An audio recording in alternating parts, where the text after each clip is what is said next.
We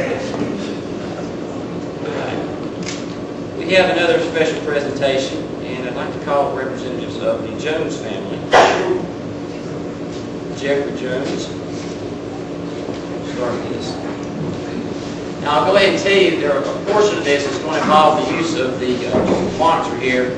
Some of you will not be able to see it clearly, but we're going to be playing this again afterwards, so if you can't see it good now, then you'll be able to see it later. We'll make sure to play it. Thank you. You have to excuse me, I have a little bit of a cold, I'll try to speak up. My name is Jeffrey Jones, and I'm the front man for my family. So, I don't know, considering the crowd, maybe that's not the right choice of words, let's just have speaking for them this evening.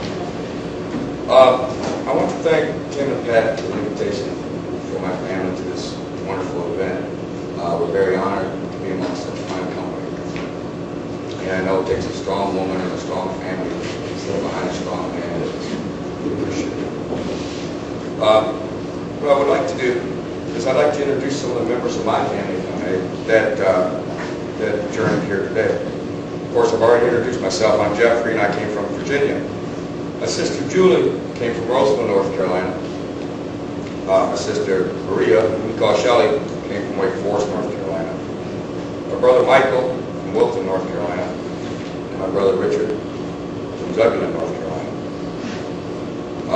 Two other siblings, my brother Donald from Oxford, Michigan, and my sister Davy from Oxford, North Carolina.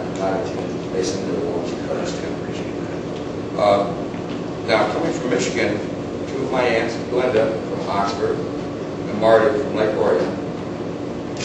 Coming from Southport, Florida, Uncle David and his wife Julie. And then from neighboring Marysville, Tennessee, my Uncle Michael Wade and his wife Phyllis.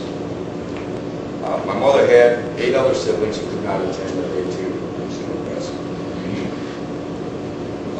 I won't take much time here, but I do think it's a little bit important for me to tell you briefly how we came to know Tim and why he is such a special person in our lives.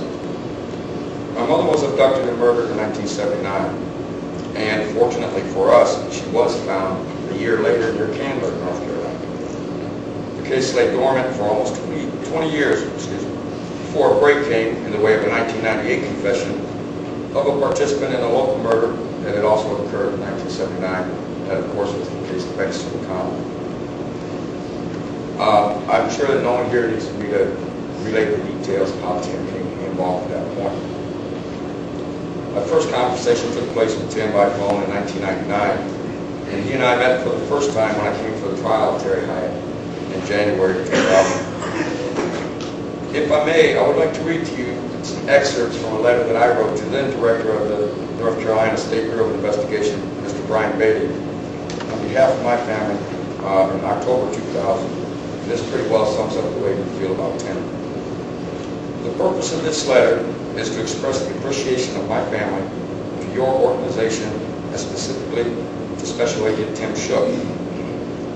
While the investigative techniques and procedures were unknown to us at the time, during many post-verdict conversations with Special Agent Shook, we became aware of the complications that he and his counterparts on the Buncombe County Sheriff's Department overcame to effect this arrest. To say we are impressed is quite an understatement, but I know of no other way to say it. To be confronted with a case that has been cold for so many years must seem an insurmountable challenge. Special Agent Shook undertook that challenge with a determination to bring justice to a long-dead stranger and to a family he had never met. His diligence helped to do just that. During the trial, Tim proved to be a skilled and competent witness. It was obvious that he knew that the truth was on his side, and he testified boldly and confidently. The facts he related revealed a clever and intuitive detective that got the job done. Another and perhaps more important contribution Tim made during this time was the gift of his friendship. None of us knew that we would leave Asheville with what we know will be a lifelong friend, but we have. His presence during the most difficult 4 weeks of our lives was a source of strength. I appreciate and respect the comfort, guidance, and support that he brought to our family. Not only did Tim provide for us during the proceedings, but he spent a significant amount of time with us off hours as well. When the family felt the need to visit the site where my mother's body was discovered, Tim was there, and at our invitation, he participated with us in a short and emotional memorial service. I will never forget what he did for us, and I'm proud to call him a family friend. Agents like Tim Shook are a godsend, and we are very appreciative of him, and through extension, NCSBI.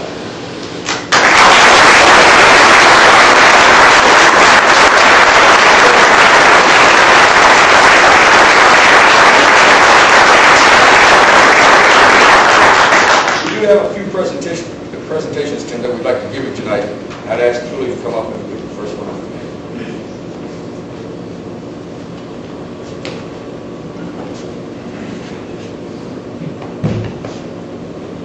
Okay, so I wasn't going to do this. Okay, go ahead. Thank you, Pat.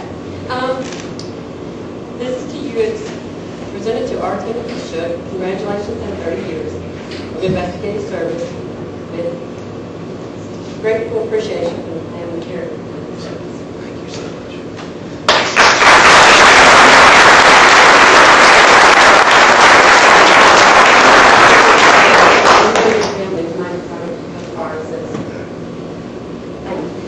Thank you, Julie. I'd like to ask my brother Rick to come up and make the second presentation.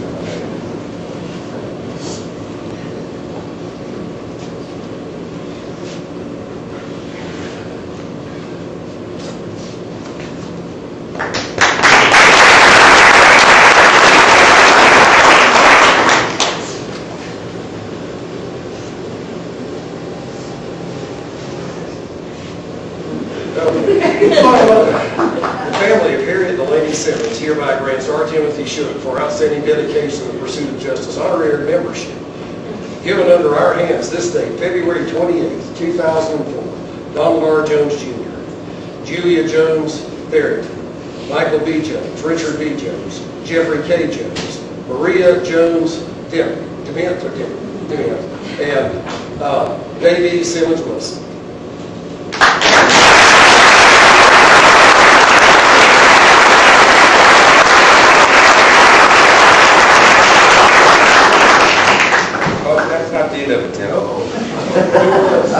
There were a few other people that wanted to be here, but due to circumstances couldn't attend as well. But we did manage to get some on video. So if we may, we'd like to present their remarks to you at this time. Give me just a second and I'll turn this thing on.